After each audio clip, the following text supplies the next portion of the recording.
Em 18 de maio de 2026, o Tesouro Americano publicou um relatório mensal que poucos fora do mercado financeiro leram. Os dados eram de março, e eles mostraram algo que não acontecia em escala semelhante há anos.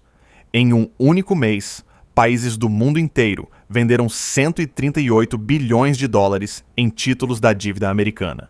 Japão, China, Taiwan, Arábia Saudita, Índia, Canadá, Emirados Árabes. E a Turquia, que liquidou 89% de tudo que tinha em 30 dias. Não foi pânico, não foi um colapso. Foi, em muitos casos, uma decisão calculada. E é exatamente por isso que vale a pena entender o que aconteceu. Os títulos do Tesouro Americano, os Treasuries, são a espinha dorsal do sistema financeiro global.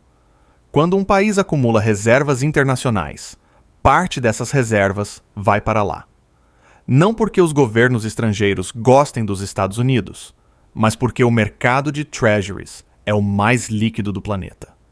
Em momentos de crise, você consegue vender sem deprimir o preço. Em momentos de calma, você recebe juros em dólares, a moeda que o mundo usa para pagar petróleo, commodities e dívidas. No pico, em 2008, estrangeiros detinham quase metade de toda a dívida pública americana negociável. Hoje, essa fatia caiu para cerca de 30%. Não porque o mundo tenha abandonado os treasuries, mas porque a dívida americana cresceu mais rápido do que o apetite externo por ela. Os maiores detentores estrangeiros em março de 2026 eram Japão, com 1,24 trilhão de dólares, Reino Unido, com 897 bilhões, e China, com 693 bilhões. Esses três sozinhos representavam quase um terço de tudo que estrangeiros carregavam. Quando um banco central vende treasuries, ele não está necessariamente mandando uma mensagem política. Na maioria das vezes, está respondendo a uma pressão muito concreta. Sua moeda está caindo e ele precisa de dólares para segurar o câmbio. O mecanismo funciona assim: um país que importa petróleo, pagando em dólares, como Japão, Turquia ou Índia, vê sua conta corrente piorar quando o preço do petróleo sobe. O dólar fica mais caro, a moeda local perde valor, a inflação importada aumenta. Para frear essa espiral, o Banco Central entra no mercado vendendo dólares, o que exige ter dólares em caixa. E onde estão os dólares das reservas?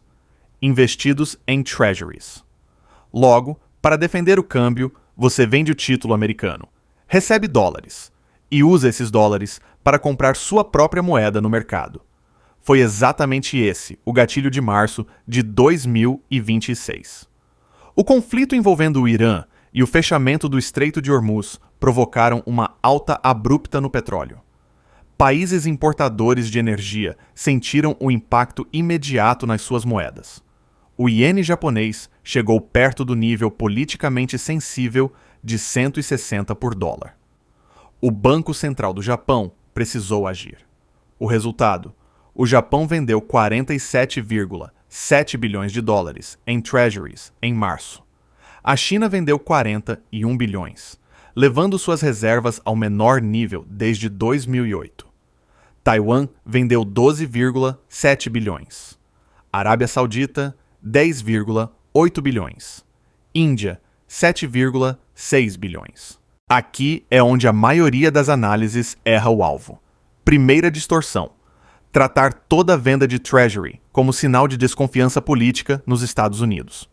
Para o Japão, em março, a venda foi uma intervenção cambial clássica, não um gesto geopolítico.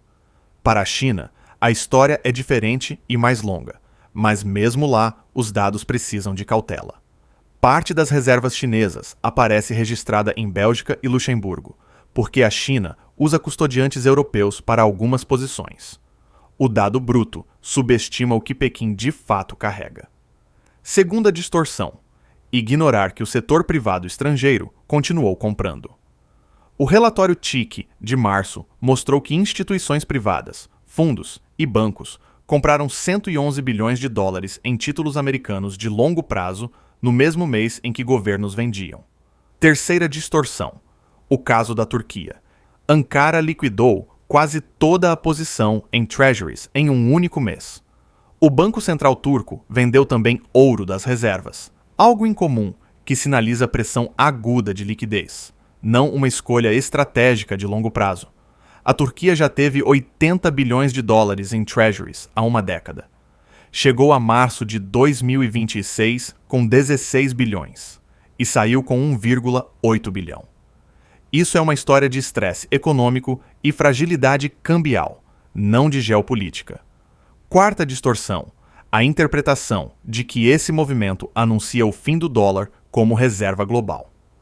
O total de treasuries nas mãos de estrangeiros caiu de um recorde de 9,49 trilhões em fevereiro para 9,35 trilhões em março. Uma queda de 1,5% em um mês de choque geopolítico.